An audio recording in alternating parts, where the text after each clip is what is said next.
Hey, what's up guys, back with another video. I've already laid on my sword and corrected myself about this Ableton Move device. This is an Ableton user's dream, but that's a whole nother video.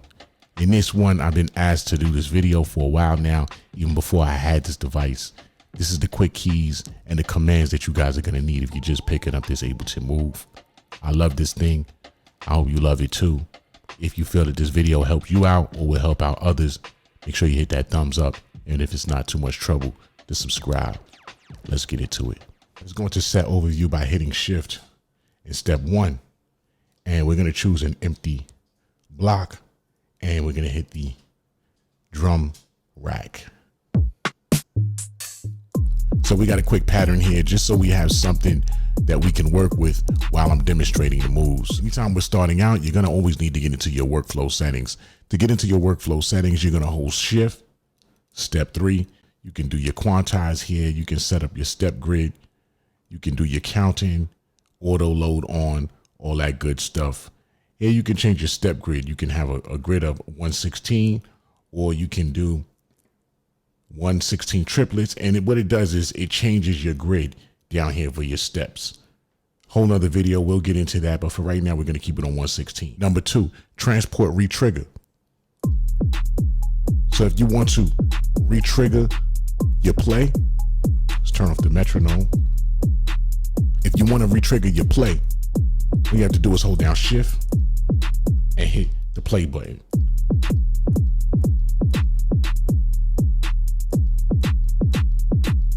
Quick key number 3, transport swipe. So when you're in session mode, you can trigger these clips here to do certain things. So if I want to stop it, all I have to do is swipe up or swipe down on the pad. I swipe an empty clip. This is how you trigger your clips. You hit the clips up here. These are all empty clips. So if I want to stop this clip or this scene, I can swipe down like that. If I want to start it again, I can swipe down on the loaded scene. If I want to stop it, swipe down on the empty scene like so. So if I want to stop recording, there's 3 ways to do this. I can either hit the record button, as you can see it's unlit. I can hit the play button, as you can see it's unlit. Or I can just go to another track and that will stop the record like that. So if I need to select what session or what track I want to load, I'm going to go into set overview. I'm going to do that by holding down shift. Step 1. These are all your sets here. The ones that are not lit up are empty sets. So if I want to go to an empty set and start a fresh new project, I can hit one of these unlit pads here. If I want to go to a set that's already loaded on the move, I can hit one of the lit sets. The blinking set is the current set. So if I go to another set, let's go to this set here, I can just press play and it'll go. If I want to go to another set, I can just go to another set, press play, and it will go. But let's go back to the set that we were working on. Voila. So if you ever want to know what the name of a sample is for the current selected pad, you can just hit the pad and tap the encoder like so, and it will show you the name. If I had another recording on another track and I want a quick view to see what's going on that track or what pads are playing on that track, let's say I'm in the drum rack on track 1 and I want to see what's going on track 2, I can hold down shift and hit track 2 like that, and it'll quick view what's going on any of the other tracks. These other ones, the same thing. Let's say I want to adjust the volume of the kick. I'm going to hold the pad and I'm going to adjust the volume.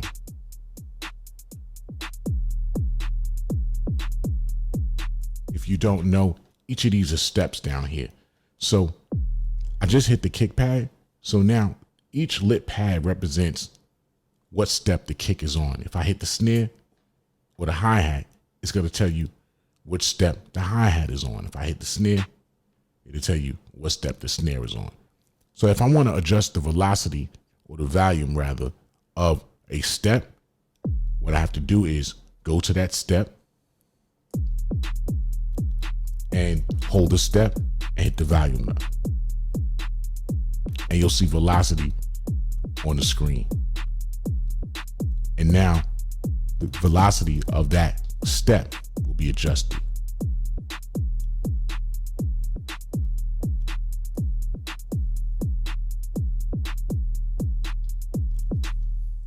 If I want to adjust the velocity of a track, same concept. I'm going to hold the track and I'm going to adjust the volume. So track 1 is the drum rack. So I'm going to hold the drum rack and I'm going to adjust the volume.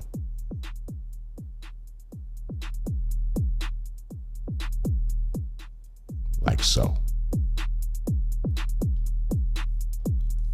We're back to the set overview. If I ever want to delete a set, any of these sets that I want to delete, let's say I want to open up the panel and I have these sets saved somewhere else on Ableton Live or something like that, and I don't need all these sets here, I'm going to hold down delete and I'm going to hit the set, and you'll see on the screen it'll say press pad again to delete, and now it's deleted. If I hold copy and I copy the set and I paste the set here, it's now pasted here. Now, if you have this set in the cloud, it's the same concept. You're going to hold down delete and you're going to hit the pad, and it'll say to delete from the cloud, press the pad again. But this particular set is not in the cloud, so I'm not getting that option. So if I was to hit the pad again, it's going to be deleted from the Move. So deleting from the cloud and deleting from the Move is the same step. It's just an extra step if you want to delete it from the cloud. But the screen will display and give you directions as to what to do when you're ready to do that. You can change the color of any of these pads, whether you're in track mode, note mode, melodic mode, session mode, set overview like we are here. You can change the colors of these pads. What you have to do is you hold down shift and you hit the pad, and it'll give you an option to change the color. The first option is color. You hit that color and you can change the color of these pads to whatever you desire. To copy a pad, you can just hit copy, which is the button next to the X. Hold down copy, you'll see copy on the screen. You hit the pad that you want to copy, it says set 18 copy, and you can just go to the destination pad, which is here, and it'll say set 18 pasted. Simple as that. While we're on the topic of copy, let's say you copy something and you decide that you don't want to copy it and you want to clear the clipboard. You hold down copy, you copy something and you change your mind, you hit copy again. On the screen it says clipboard cleared, so whatever you copied is now gone. Let's say you're here in your set overview and you want to get to note mode. There's two modes here. There's session mode and then there's note mode. There's also, they call it a melodic mode, where you can hit melodic keys and do everything you have to do. We'll get to that. Let's say you want to go to note mode and you're anywhere else on the Move. You just hit a track key and it'll go directly to the note mode. So if I'm in session mode here, I hit a key, it's going to go back to note mode. Anytime I want to go back to note mode, no matter where I am or what I'm doing, you just hit a track on the Move and it'll take you back to note mode. Pad select step. Let's say you want to select a pad to enter onto the step.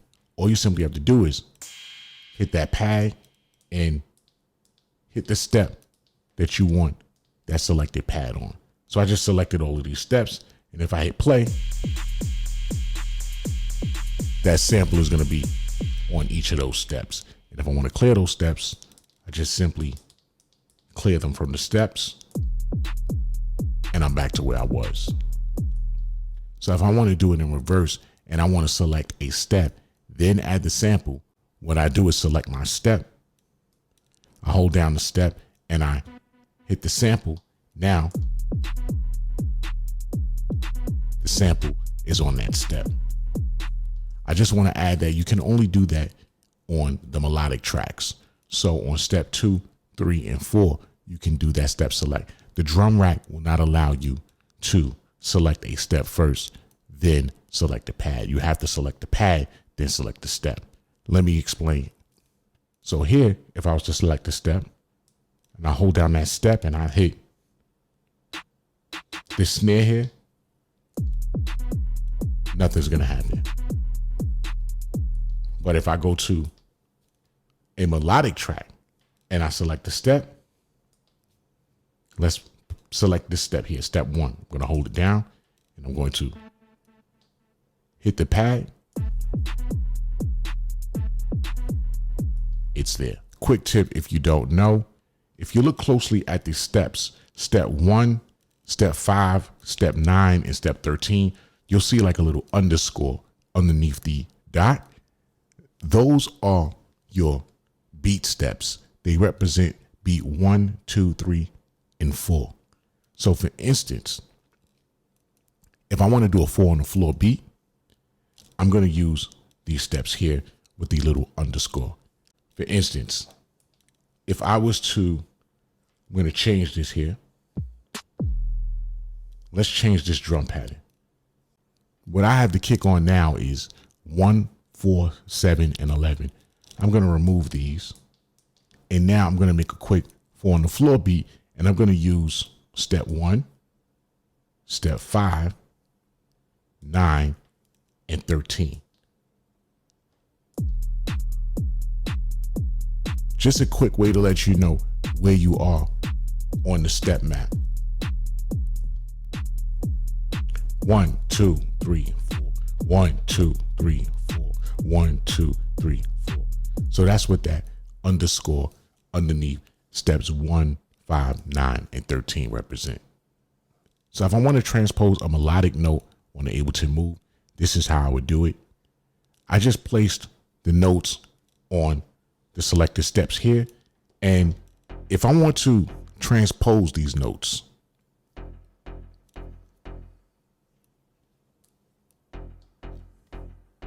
here's what I'm going to do. I'm going to hold the step and I'm going to toggle the plus minus keys. So let's say I want to transpose step 1. So I'm going to hold step 1 and I'm going to bring it down. Let's bring it down more. Again. Let's bring it back up.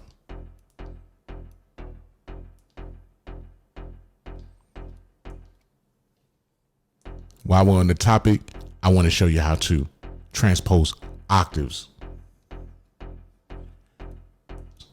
I'll long press that same step. Again, I'm going to use step 1. I'm going to hold the step and I'm going to long press like so. Now it just went down an octave. Let's bring it back the way it was. Now I'm going to transpose it an octave up. And that's the difference. If I want to see the length of a note, I'm going to just hold the step and you'll see on the screen to say note length 1. If I want to change that length, I'm going to turn the encoder like so, and it will shorten the note.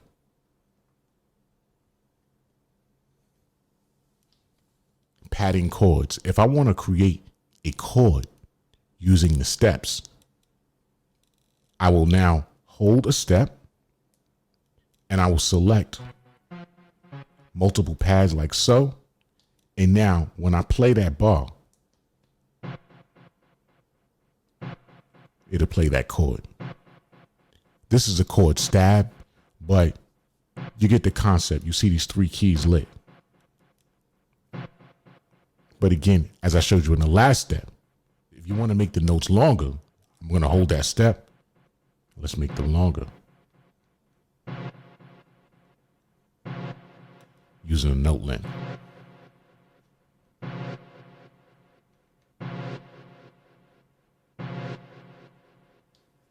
And if I don't like that, I just clear the notes.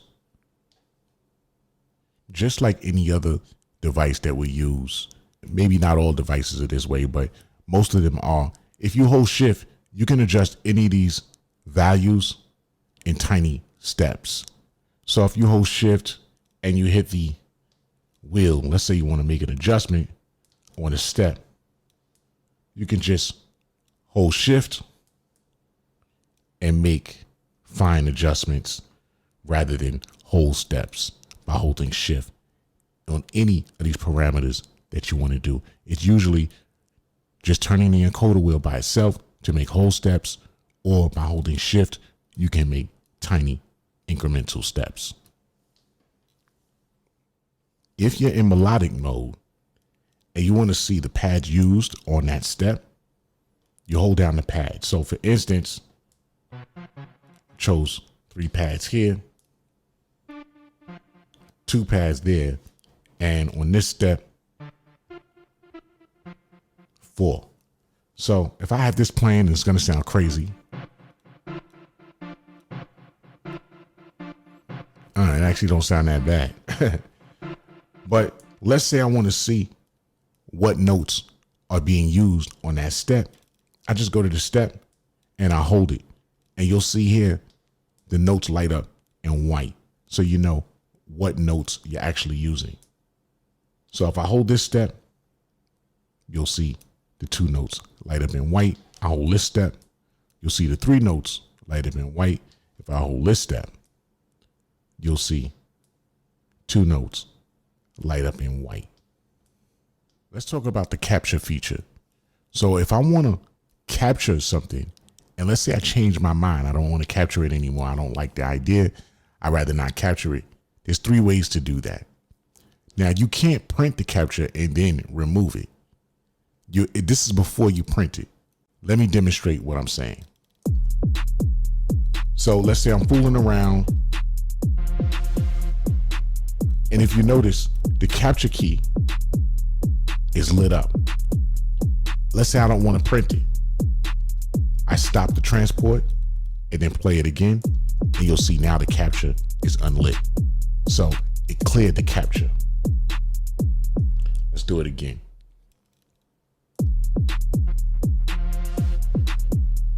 Capture button is lit. I don't like that. I don't want to print it. I'm going to stop the transport and I'm going to start it again. And now the capture button is unlit. Another way to do that, let's do it again.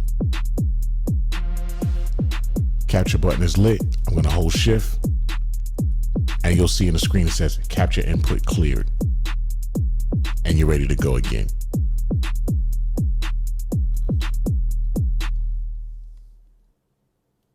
A third way to do it, capture button is lit. If I don't like that and I don't want to print it, I can just hit any of the track keys and you'll see the capture is gone.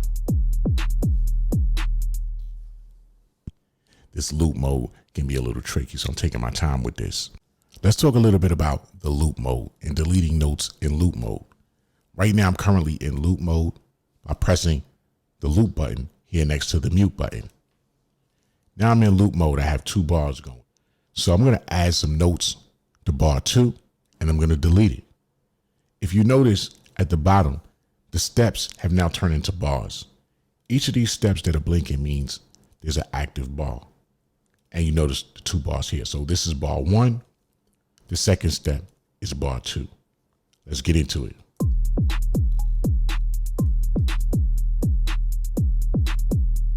I'm going to add some notes.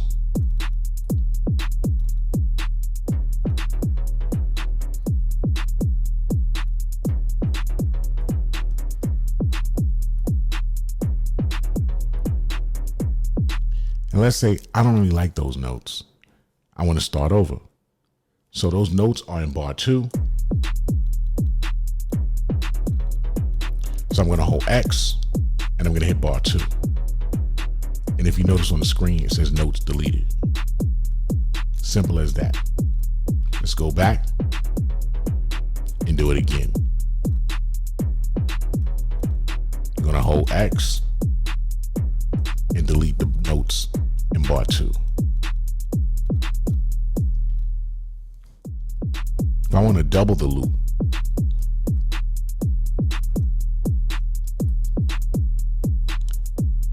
right now it's saying 1 bar. If I want to double that, I'm going to go shift step 15, and now that loop is doubled. And now I have 2 bars. If I want to double that, I'm going to hold shift, step 15, and now I have 4 bars.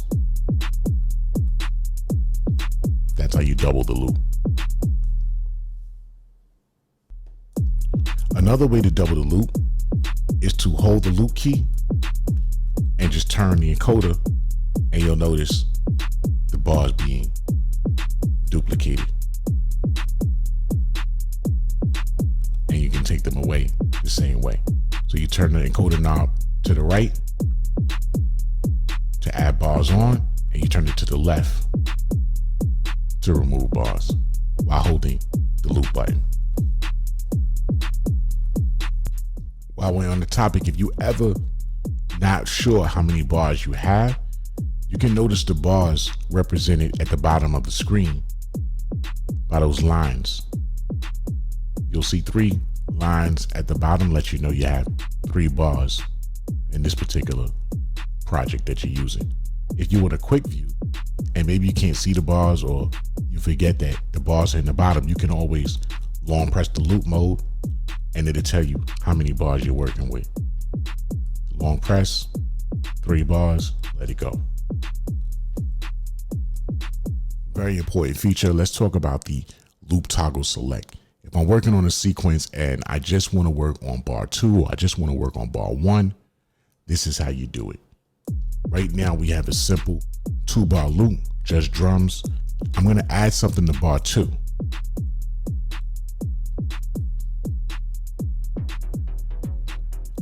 And I'm lazy. I don't want to wait until it gets to bar 2.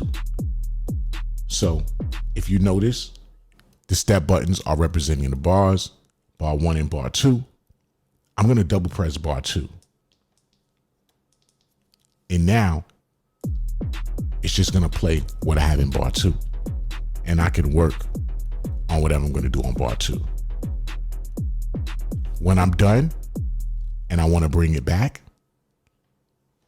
I can hold down bar 2 and hit bar 1, and now it will play both bars. And that's how you can toggle the bar that you want to use. If I want to just hit bar 1, I'm going to double tap bar 1. When I'm done working on bar 1, I'm going to hold bar 1 and bring bar 2 back.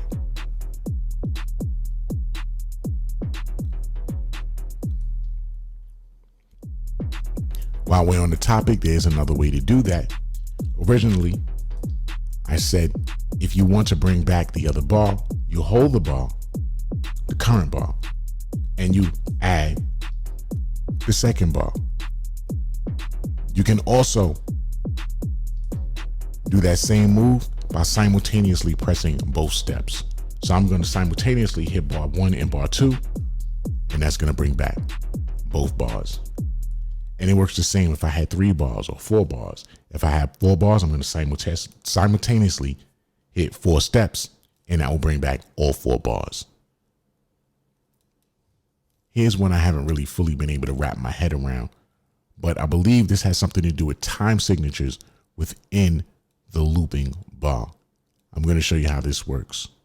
If I'm incorrect, please hit me up in the comments, let me know, but I'm almost sure that this is what this next step is. So if I'm playing a loop or a sequence, let's go to bar 1. If I hold down shift, you'll notice it says bar 1 plus 0, 16. As I add numbers, you'll notice that some of bar 2 is coming back in the loop. If I add more of bar 2 is going to play. But if you notice, it's like the time signature is a little off. I'm not sure why you would want to use that, but for creativity purposes, maybe you can find some way to use it. But that's how you use that. You hold down shift and you begin to play or bring in what you want or what you wish. And once you get to 16, it's going to turn into a full loop. going to take some of bar 2 away. And now it's just playing a piece of bar 2 when it loops back around.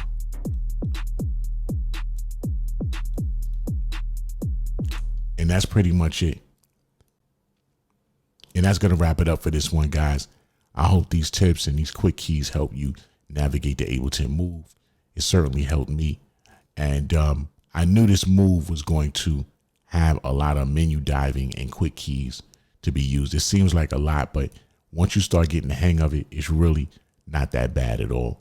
I really like this device. They're going to be adding a lot of stuff to it over the years. And I believe this is a good investment, especially if you use Ableton. If you don't use Ableton, I really don't see the point of it, but to each his own. Until next time, guys, keep doing your thing. Keep banging out those beats. I'm going to catch you guys in the next video. Take care.